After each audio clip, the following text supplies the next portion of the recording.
Halo, Assalamualaikum warahmatullahi wabarakatuh. Kembali lagi seperti biasa, di setiap hari Jumat kita ada ekstrakurikuler KIR di SMP 43. Nah, seperti biasa juga, Kak Billy sebelum pertemuan, Kak Billy pengen refresh dulu materi-materi apa saja yang sudah kita pelajari mulai dari Jumat tanggal 4 September 2020. Ingat nggak adik-adik apa yang kita pelajari di Jumat 4 September 2020? Nah, di sini kan kita eh, di KIR kan ada 4 kelas. Nah, di Jumat itu kita bahas tentang kelas karya ilmiah. Kita bahas tentang bagaimana cara menggali sebuah ide dan membuat sebuah judul yang menarik.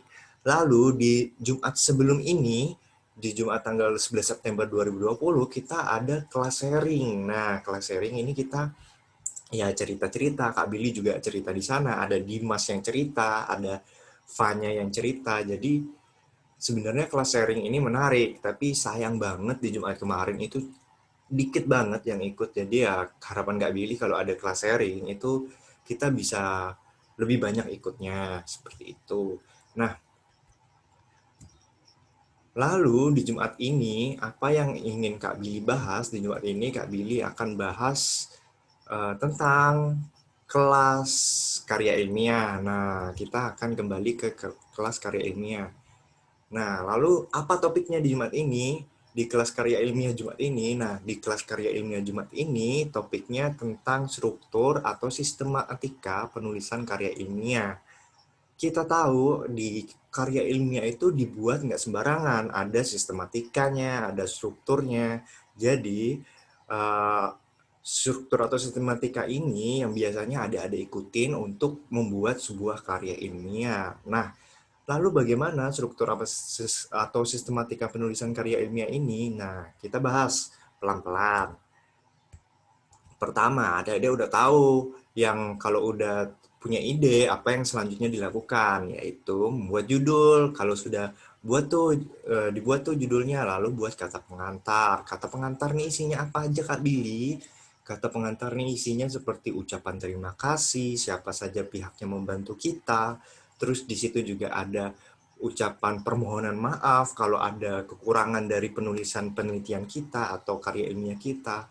Nah, kurang lebihnya kata pengantar isinya itu. Lalu daftar isi. Nah, daftar isi ini mungkin adik-adik semuanya udah paham ya tentang daftar isi ini. Jadi Kak Billy nggak akan jelaskan lebih lanjut tentang ini. Lalu selain itu juga ada isi pokok dari karya ilmiah itu apa aja? Yang pertama adalah bab 1 pendahuluan, lalu ada bab 2 pembahasan, lalu ada bab 3 penutupan. Nah, di Jumat ini Kak Billy nggak akan bahas semuanya di semua bab ini dari bab 1, bab 2, bab 3, tapi akan Kak Billy bahas satu persatu.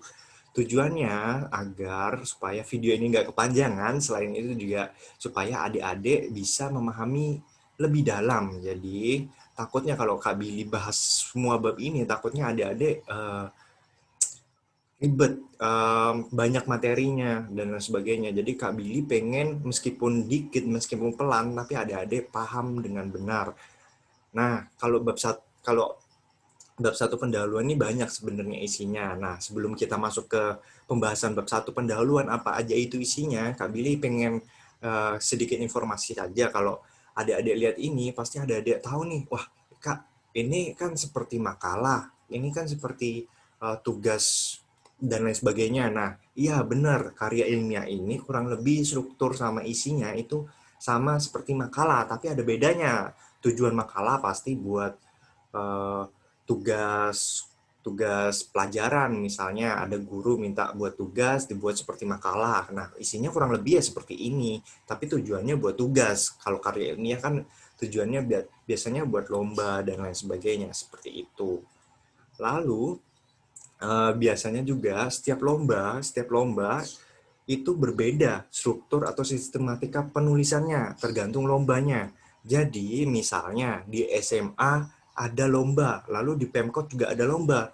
Nah, itu biasanya struktur sama sistematikanya berbeda tergantung penyelenggara lombanya. Jadi harus diketahui juga sebelum ikut lomba itu struktur atau sistematikanya itu seperti apa dulu. Nah, seperti itu. Nah, kalau ini Kak Billy itu rangkum atau Kak Billy simpulkan dari beberapa banyak lomba. Sebenarnya semua lomba itu intinya itu seperti ini, sama aja.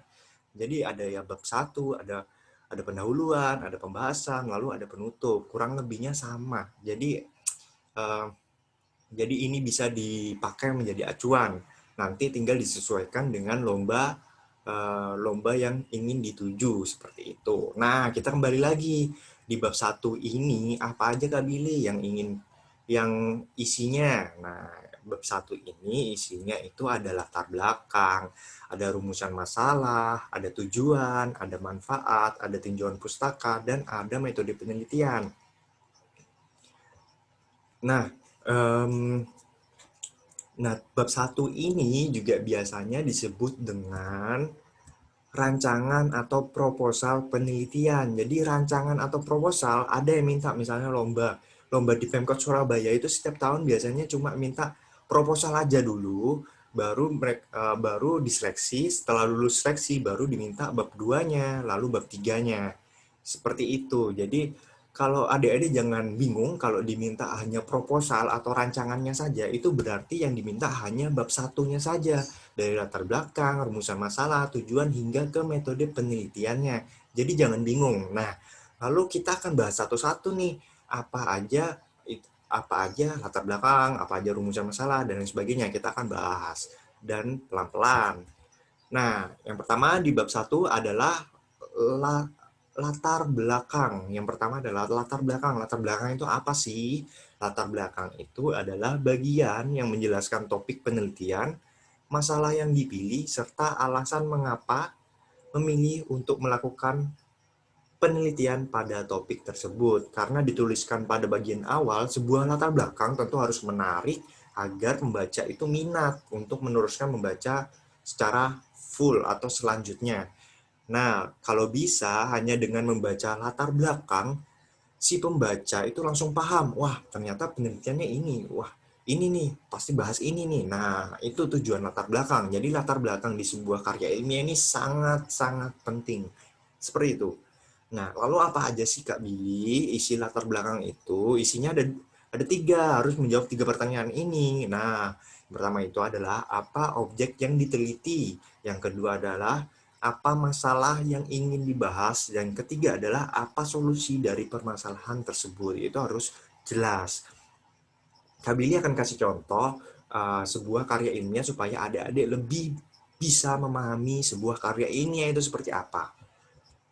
Nah, tadi Kak Billy juga singgung apa aja isi latar belakang. Yang pertama adalah objek, apa objeknya, terus apa masalahnya, dan apa solusinya. Nah, ini Kak Billy kasih contoh ya. Ini ada judul sebuah karya ilmiah, pemanfaatan kembali tumbuhan enceng gondok sehingga memiliki nilai ekonomis. Nilai ekonomis ini kurang lebih ya bisa nilai tambah atau nilai jual yang mempunyai daya beli ekonominya seperti itu. Nah, latar belakangnya. Yang pertama adalah objek yang diteliti. Nah, objeknya apa di sini? Dari judul aja udah kelihatan. Wah, objeknya ini adalah tumbuhan eceng gondok. Nah, yang pertama adalah eceng gondok adalah salah satu jenis tumbuhan air yang mengapung bla bla bla dan lain sebagainya. Nah, ini udah jelas objek yang ditelitinya. Lalu paragraf selanjutnya biasanya membahas tentang masalah yang ingin dibahas. Nah, masalahnya apa di eceng gondok ini? Perkembangan eceng gondok sangat tinggi. Bagi masyarakat yang tinggal di pinggiran danau, eceng gondok dianggap sebagai tanaman pengganggu yang menghalangi transportasi di danau tersebut dan menyebabkan danau menjadi kotor. Ini kan sebuah masalah, ya kan? Nah, makanya ini udah jelas di latar belakang ini ternyata, wah masalahnya eceng gondok ini dianggap sebagai tanaman pengganggu dan membuat danau menjadi kotor. Ini sebuah masalah. Ini udah kelihatan nih masalahnya apa. Lalu yang selanjutnya adalah paragraf selanjutnya biasanya di paragraf akhir latar belakang itu membahas tentang solusinya. Nah, solusinya apa? Solusinya ternyata tanaman eceng gondok ini bisa sangat bermanfaat dan memberikan nilai ekonomis. Nah, ini solusinya. Jelas kan? Mudah kan sebenarnya? Nah, lalu Kak Billy, supaya menarik, tadi kan Kak Billy sebut menarik. Lalu supaya menarik itu seperti apa?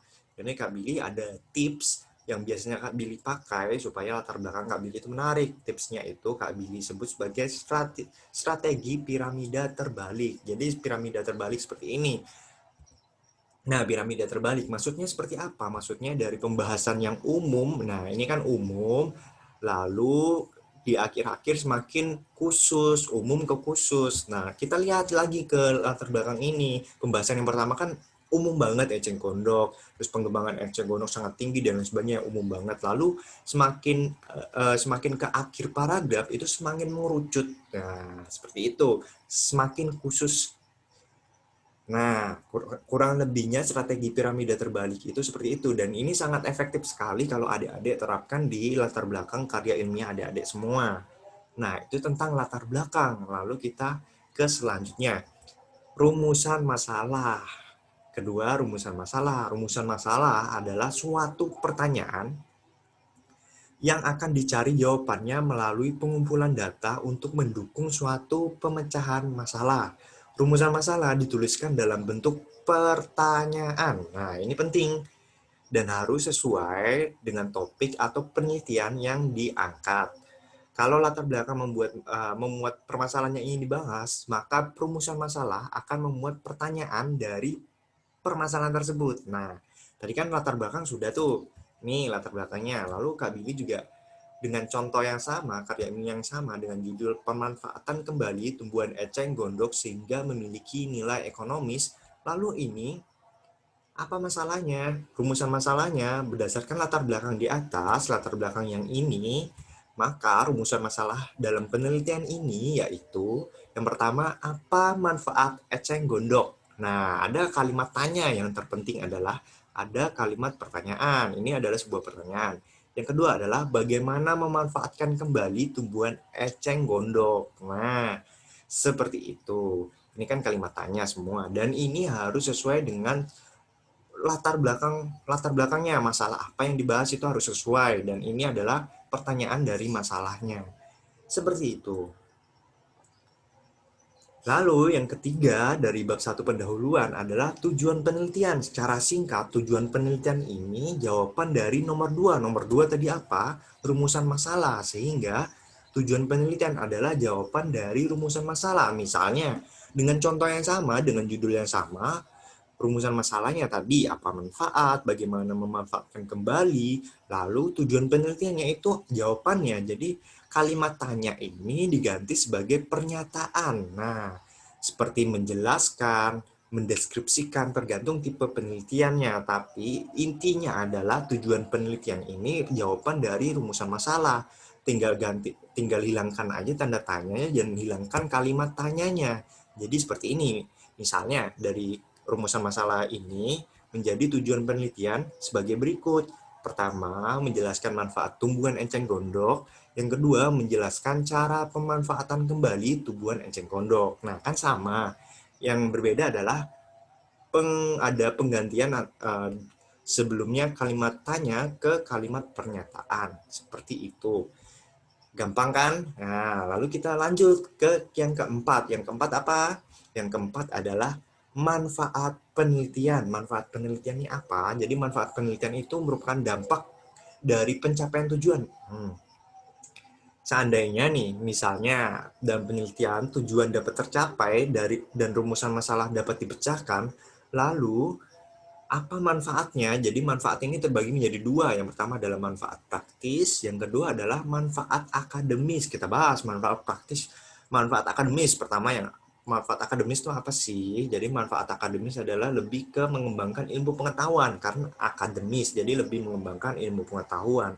Lalu manfaat praktis itu biasanya membantu mengatasi atau memecahkan sebuah permasalahan pada objek yang diteliti. Kak Billy kasih contoh dengan judul yang sama masih dengan yang sebelum-sebelumnya, pemanfaatan kembali tumbuhan eceng gondok sehingga memiliki nilai ekonomis. Lalu manfaat penelitiannya apa? Yang pertama secara praktis. Tadi secara praktis apa? Kita lihat dulu, membantu mengatasi dan memecahkan sebuah permasalahan. Lalu di sini bagaimana cara di karya ilmiahnya supaya menjadi karya ilmiahnya? Nah, ini Kak Billy kasih contoh secara praktis. Misalnya, Penelitian ini dapat selain penelitian ini dapat memperluas wawasan penulis tentang tumbuhan eceng gondok, penelitian ini juga bisa memberikan manfaat, dapat berkontribusi kepada masyarakat luas untuk bisa memanfaatkan eceng gondok agar dapat memiliki nilai ekonomis. Ini kan praktis, secara praktis. Nah, seperti ini. Jadi lebih ke manfaat praktis ini dampak langsung seperti itu. Lalu kita pindah ke manfaat secara akademis. Tadi manfaat secara akademis apa? Jadi manfaat secara akademis adalah mengembangkan ilmu pengetahuan. Jadi yang ditulis di karya ilmiah biasanya seperti ini. Manfaat penelitian secara akademis, yaitu penelitian ini dapat menjadi rujukan dan referensi pemanfaatan tanaman eceng gondok yang memiliki stigma buruk di masyarakat luas. Jadi titik tekannya dirujukan dan referensi. Ini kan pengembangan ilmu pengetahuan banget. Jadi seperti itu, gampang kan? Nah, kita selanjutnya sebenarnya membuat karya ilmiah ini gampang banget kalau teman-teman itu tahu bagaimana cara membuat karya ilmiah yang baik dan benar. Lalu selanjutnya, kelima, yaitu tinjauan pustaka atau landasan teori yang sering adik-adik kenal juga sebagai kerangka konseptual, juga kurang lebihnya sama. Jadi apa sih sebenarnya di tinjauan pustaka ini? Jadi tinjauan pustaka itu adalah proses di mana meninjau pustaka-pustaka yang relevan, baik itu dari buku, artikel jurnal, maupun dari internet. Dari internet pun juga harus sumber-sumbernya itu harus terpercaya, nggak bisa sembarangan seperti itu. Lalu manfaat tinjauan pustaka ini apa aja? Jadi yang pertama adalah menguraikan variabel yang harus diperhitungkan. Nah, yang kedua adalah memberikan batasan kepada penelitian yang dilakukan dengan menunjukkan variabel mana nih yang tepat sama yang nggak tepat. Jadi kita bisa memilah seperti itu. Jadi ini lebih ke kita penelitian itu nggak terlalu luas dan kita tahu mau meneliti apa dan jelas. Ingat di ide kemarin kan Kak Billy ada unsur yang harus diperhatikan dalam ide. Yang pertama adalah kejelasan. Nah, kejelasan ini salah satunya itu dijawab dengan tinjauan pustaka. Tinjauan pustaka itu harus jelas. Nah, yang ketiga adalah merupakan acuan bagi peneliti dalam mengartikan data atau analisis data yang dikumpulkan dalam penelitian. Nah, ini kan bingung nih pasti adik-adik. Wah, ini Kak, apa sih Kak sebenarnya? Bagaimana sih Kak? Contohnya aja. Nih, Kak Billy kasih contoh supaya gampang. Dengan judul yang sama, pemanfaatan kembali tumbuhan enceng gondok sehingga memiliki nilai ekonomis, maka tinjauan pustakanya adalah misalnya pengertian tanaman eceng gondok. Nah, lalu kandungan tanaman eceng gondok itu apa aja? Lalu manfaat tanaman eceng gondok. Nah, seperti itu. Kak Billy akan kasih contoh lain. Misalnya kemarin Fanya juga sering banget Kak Billy bahas. Dia buat pasta gigi dari tanaman pacak kuda ya. Itu harus tahu juga kandungan tanaman tersebut tuh apa, berbahaya nggak. Nah, ini dibahas di mana? Ya dibahas di tinjauan pustaka ini. Seperti itu. Lalu kita ke 6, terakhir di bagian pendahuluan. Terakhir di bagian pendahuluan adalah metode penelitian. Metode penelitian adalah langkah yang dilakukan oleh peneliti dalam rangka untuk mengumpulkan informasi atau data. Jadi jenis-jenis metode penelitian itu ada beberapa sebenarnya. Cara menentukan metode penelitian yang tepat itu bagaimana, dan metode penelitian di kondisi pandemi sekarang ini, apakah memungkinkan, itu akan Kak Billy bahas di pertemuan selanjutnya, karena ini penting dan ini menurut Kak Billy perlu untuk dibuat materinya tersendiri, karena ini lumayan banyak dan ini sangat penting juga. Nah, seperti itu. Nah, gimana adik-adik? Tentang bab 1 pendahuluan di karya ilmiah. Gampang kan sebenarnya. Nah, kalau adik-adik sudah di bab 1 ini biasanya udah 60% adik-adik udah menyelesaikan sebuah karya ilmiah, karena karya ilmiah yang terpenting adalah di bab satunya. Jadi bab 1 ini kan udah kelihatan gampang sekali kan, dari penjelasan Kak Billy ini udah paham kan pasti kan. Nah, jadinya sebenarnya kalau adik-adik tahu cara dan bagaimana membuatnya, itu sebenarnya gampang sekali untuk membuat sebuah karya ilmiah. Tinggal niatnya adik-adik juga. Nah, seperti itu. buat materi kita di minggu ini. Tapi seperti biasa, jangan lupa buat absen. Nah, buat format absen di minggu ini itu ada nama, kelas, terus spasi, underscore, setelah, ayo absen rek. Contohnya nih, namaku Agung, kelas 7E. Ayo absen rek, kirim ke grup WA akhir SMP 43. Ini kenapa ya adik-adik udah nonton video ini tapi nggak ada yang absen. Kak Billy lihat video kemarin itu udah ditonton sama 50 orang, 40 orang, terus ada yang 30 orang. Tapi nggak ada satupun yang absen, cuma di video pertama aja yang absen. Nah, kenapa video kedua nggak? Jadi, ya nggak apa-apa lah, mungkin adik-adik lupa dan sebagainya. Tapi kalau adik-adik nonton video ini, jangan lupa buat absen, karena itu penting nanti Kak Billy serahkan ke guru, seperti itu. Buat nilai adik-adik juga nanti. Nah, lalu terakhir, terima kasih sudah melihat video ini, sudah mendengarkan dengan sampai di sini, sampai detik ini. Terima kasih. Mohon maaf kalau Kak Billy ada salah.